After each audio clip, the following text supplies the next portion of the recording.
In this video, I'm going to show you how to back up data in Telegram.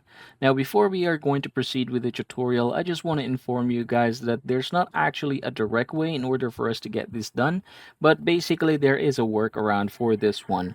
Now, I'm going to go ahead and tap this three vertical lines here, and then I'm going to open the settings, and then here in the settings, we're going to move to data and storage. Now, the first thing that we are going to do is turn on everything under automatic media download. So you can just go ahead and turn all of these on just like so. And then you're going to click each one of them and make sure that the quality here or data usage here is set to high. Now you can go ahead and click this one again and still the same thing, set is to high.